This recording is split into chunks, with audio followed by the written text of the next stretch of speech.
Hello and welcome back to the next One Piece review and discussion. We are carrying straight on with these huge reveals and back to back phenomenal chapters. This backstory went in a direction I don't think anyone was expecting. The characters we have been introduced to, the ones we have been waiting for a long time, was certainly not expecting Elbaf to be the arc of all places where we get to not only meet them, but this chapter we spend a whole section just getting to see what they're all about, their history, and it is even better than we could have imagined. So we need to get talking about this. Without further ado, chapter 1155, The Rocks Pirates.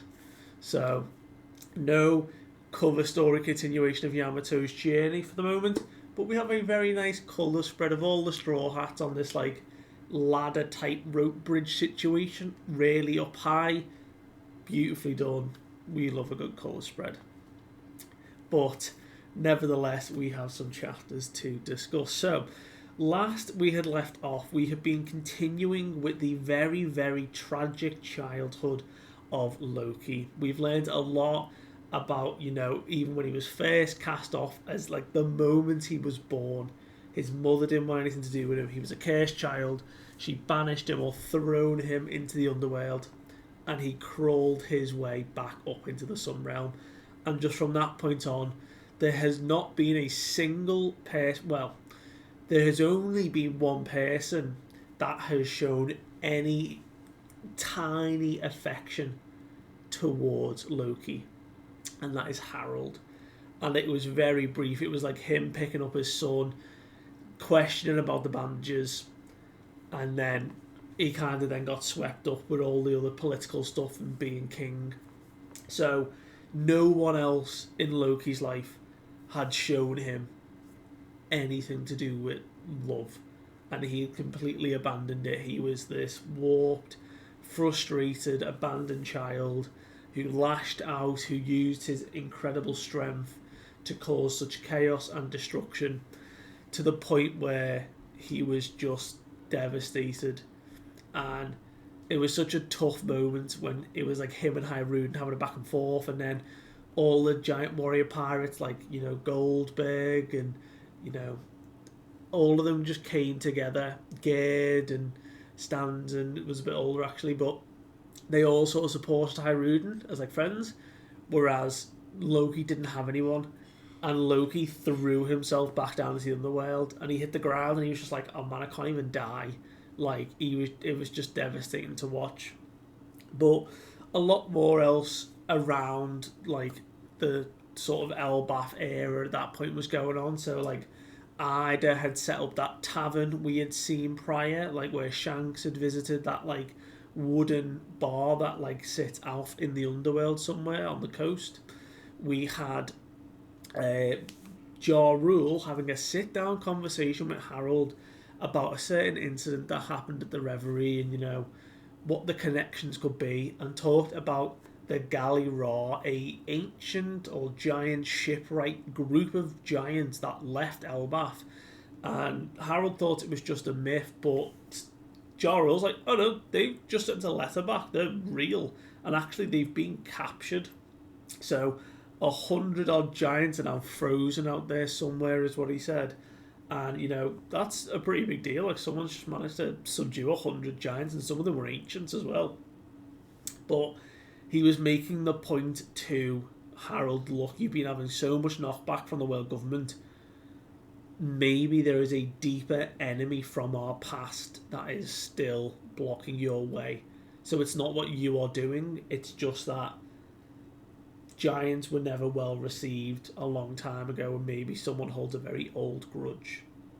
So that was interesting for kind of a good reasoning why Harold was then able to kind of muster up a bit more strength in himself. And he focused on building out the branches and the walkways, because Elbaf was on its like last legs. You know, people put down the Loki curse to why everything. There was like a famine, but Harold returned with all the resources from all the allies he built from travelling on his voyage. So really impressive to see. But aside from everything cool in that chapter, there was one moment in particular that stood well above the rest, and it ended on an absolute banger. We had a mountain cut in half while Loki was in tears on the floor, and Rox and his crew turned up to Elbaf looking for Harold. And it was incredible, you know, the father of Blackbeard, a man so renowned he had killed an admiral, he'd done all these crazy feats. The living legend himself had arrived and made his way onto the scene, and we've got a beautiful full complexion of him, and he looks so badass.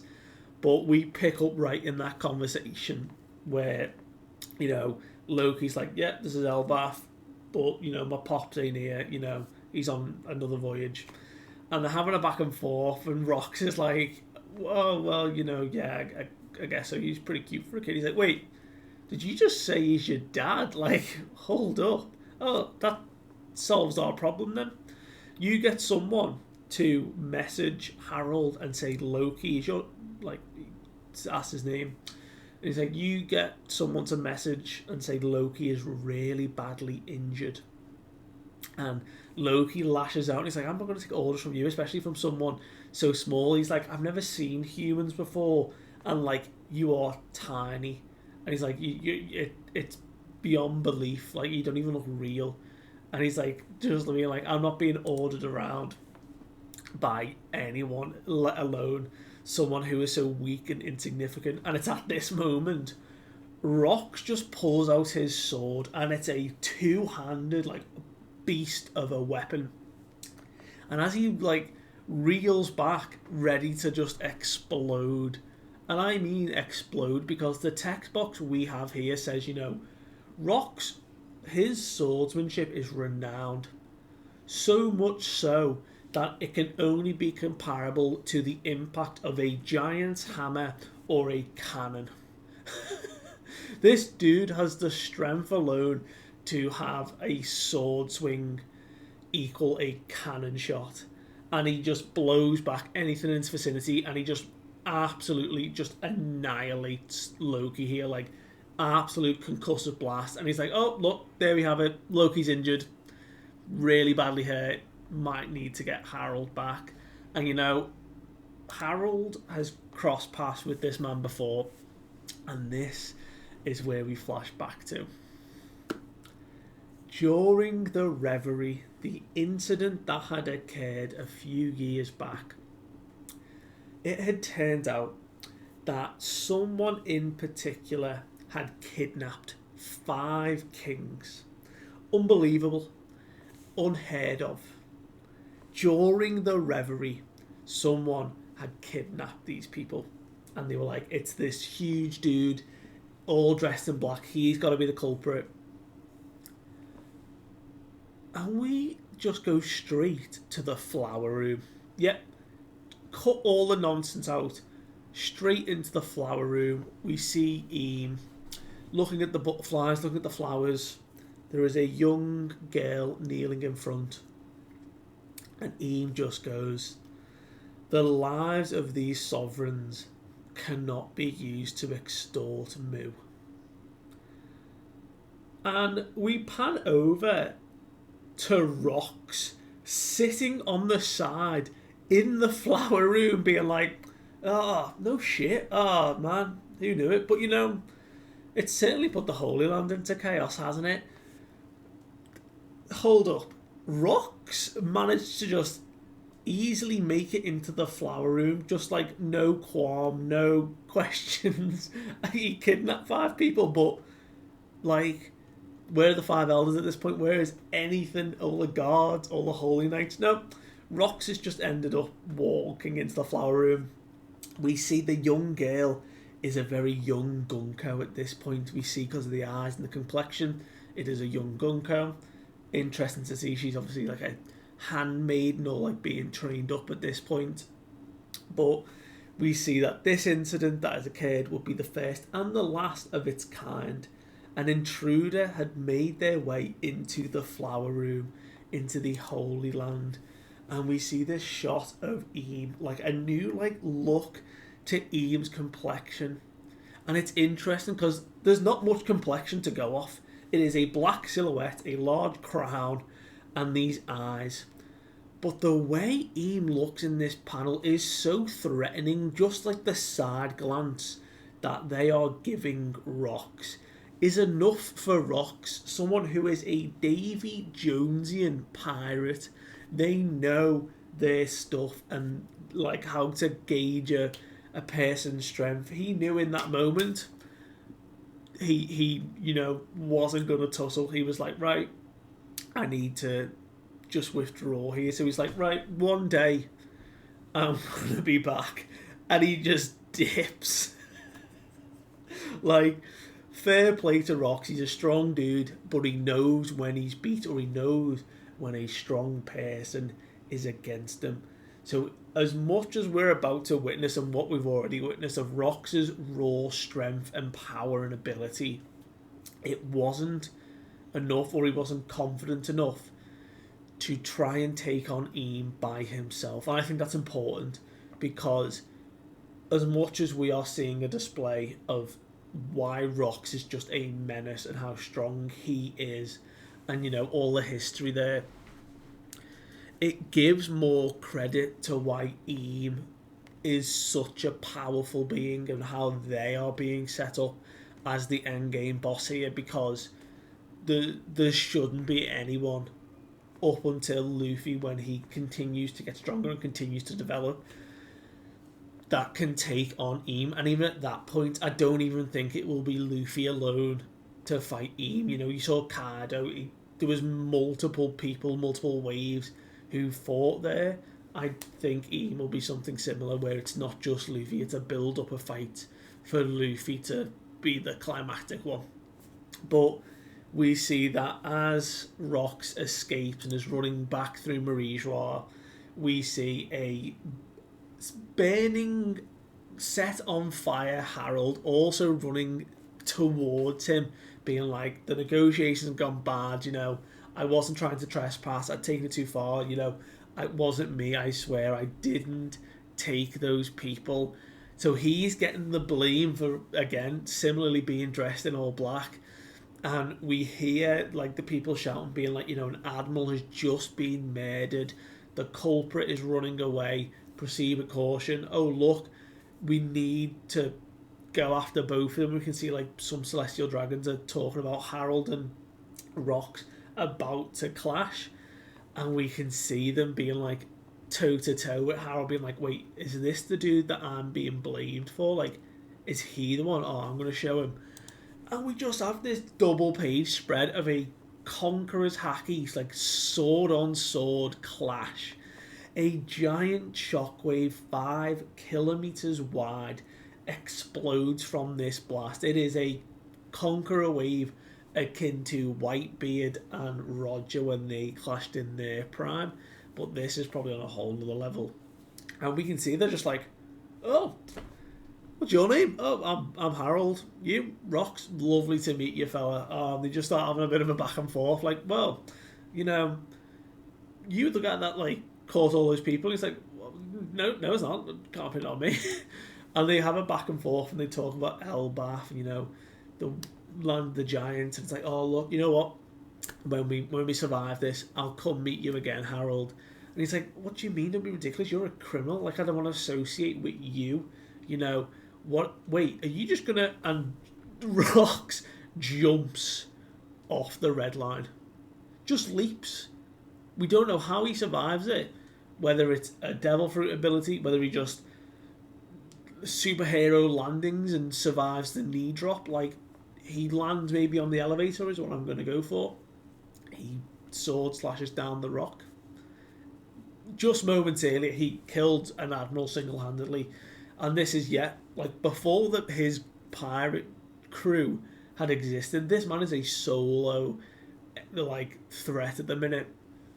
We see his wanted poster on display, despite all the efforts he survived, the Admiral didn't, and it was deemed a great sin. So his infamy exploded, and there was a celestial dragon tribute that he'd took as ransom that was on the way to Marie Joie, and it was like filled with treasure and a lot of gold. So he was able to fund a lot of his plans that way.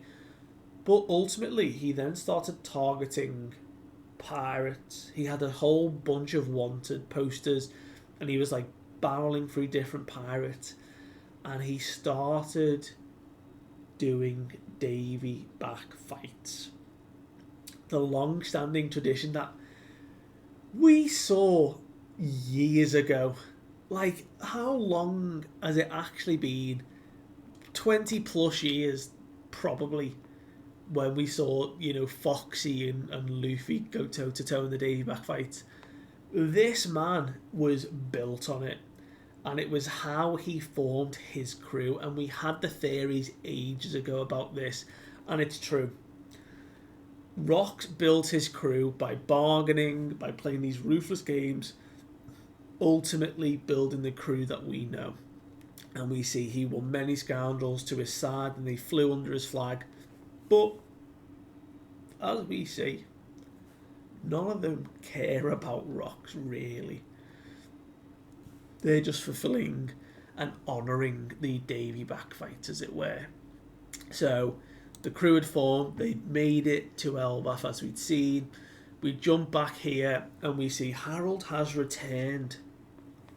Very concerned for Loki. He's talking about, Loki, you're strong, you'll pull through, but just don't wander around the realm of the dead, it can be dangerous. And we see just a moment where, like, thought bubbles around Loki. It's like, whoa, did my dad really come back for me? Like, no, it's just a coincidence. It's because Rox is here. Like, he's probably just some friend, I guess. There's no way he'd come back because I was hurt. And we see he genuinely does care for Loki. So that's really nice to see. But we see the back and forth again with Rox being like, you're a criminal. Why the hell did you come here? And he's like, Harold, I've missed you, buddy. It's time you join my crew. He's like, I'm building the strongest there is, and we're going to take on the world government because, they're not treating you right, are they? And, this is how we go about it. And Harold is saying, I've spent years building relationships with people around in other kingdoms. Like, why would I then want to join your crew of criminals? And he's like, oh, well, they're all government pawns, but we're going to reach something far higher. We're going to level the playing field here. And Elbaf has the greatest warriors in the world. So, it's something that I just need, and we are going to need your help, basically. And Harold's like, yeah, no, not going to happen. Elbaf has long since changed. We are not in that world anymore. And they're just literally just bantering back and forth. And he's like, look, I'm not going to follow a man as criminal as yourself. And he turns to the crew and he's like, why are you even following him? And we go down the list now and we get the title cards, the final introduction. So we have Shiki. Before he was the Golden Lion, he was called Shiki the Wicked. And he's like, you've got to be kidding me. Following Rocks? Not a chance. I am, completely out of it here. We each are out for ourselves.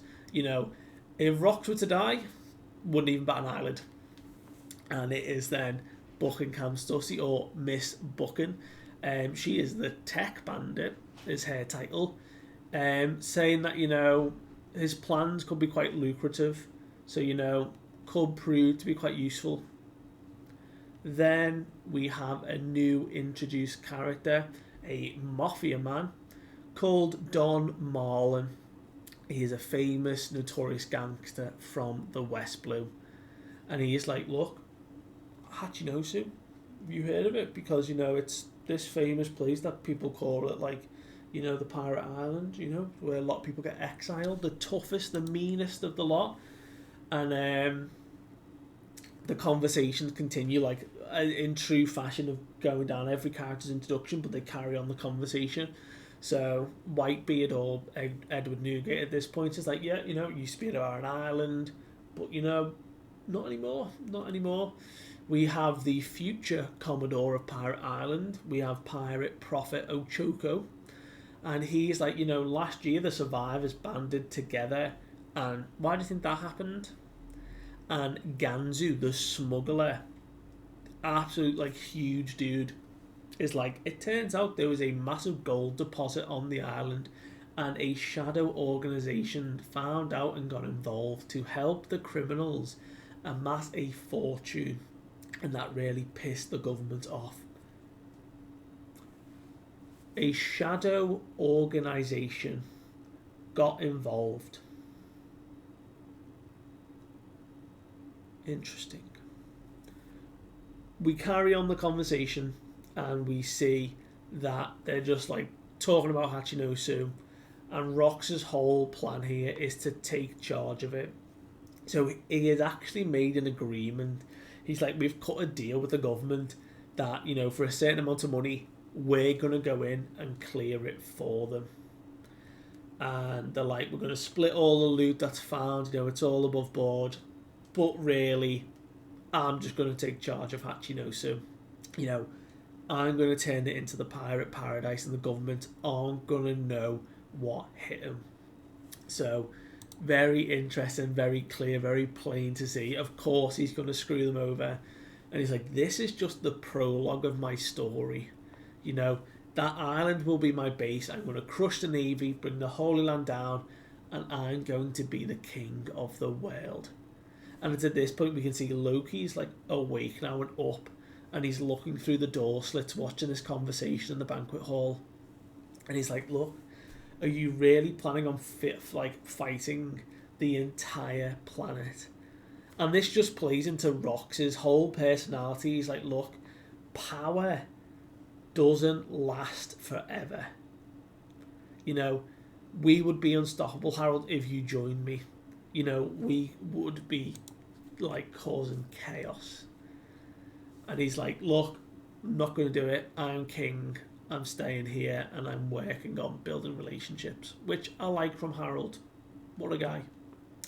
But we do see that Loki has now been inspired, and as the title card or the narrator box says, Loki had found his salvation.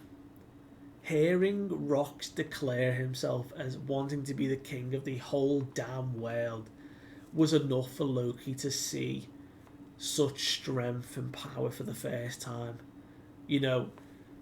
Loki hadn't really been stopped a whole lot so far.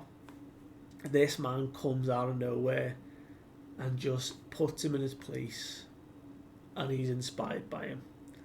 So, different shows of strength. Luffy saw Shanks and all that sort of strength of stuff and built of character, went down that path. Loki sees Rox and he's inspired by that, which is pretty dangerous. But the chapter ends and it summarises nicely with 4 years having passed, and Rox's plan had finally come to fruition. He had taken back Hachinosu, and it had sent shockwaves throughout the world. We have a break next week. Very, very sad, but Oda has been cooking some beautiful chapters recently, so I'm not going to complain. We've definitely got a good footing here to wait and see. We're going to get more backstory now, like Loki in his teenage years, and Rox. We know Rox eventually comes back at another point, or was it like earlier? We did see the flashback where Loki then starts like begging for Rox to like let him join his crew, and Rox just beats him up again. So whether we get that, but we do get confirmation that Harold keeps trying to get Harold to join, and he refuses. But interesting to see that Rox is getting more like page time here, because I think it's very pivotal going forward how much that matters. Gonna be very, very interesting to see what happens in present day Elbaf. But anyway, I appreciate you guys sticking around. Thank you so much for watching. Let me know what you thought of this chapter, and I will see you guys next time. Bye.